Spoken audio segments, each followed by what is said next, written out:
This is our homily for the November 1st, the Feast of All Saints. A Sunday school teacher asked a class of first graders, "What do you have to do to be a saint?" A little boy in the back screamed out, "Die." This feast and tomorrow's, the Feast of All Souls, became more meaningful to me through the Mexican people and their celebration of the Dia de los Muertos, the Day of the Dead, which combines these two feasts into one. With an extremely strong sense of family, they regard the extended family as nuclear. It can also extend to whole villages.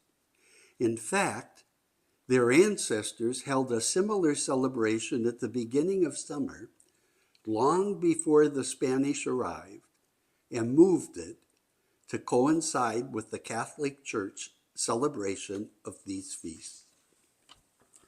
The Mexicans' understanding of family captures perfectly our doctrine of the body of Christ, that we are bound together by God and we need to be there for one another.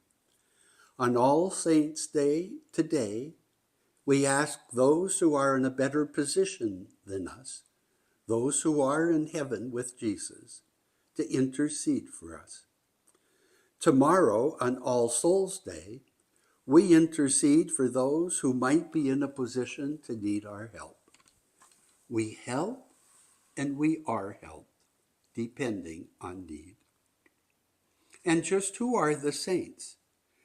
Throughout the year, we remember some special ones, but the vast majority are people like you and me, our relatives and friends, co-workers and enemies, neighbors, and many more we have never known. Most have never done anything that would be called great, but isn't living out the commitments you made, no matter how difficult they are, something that is really great? I think my mother is a saint. She was faithful to my father, who could be difficult. She raised a flock of boys.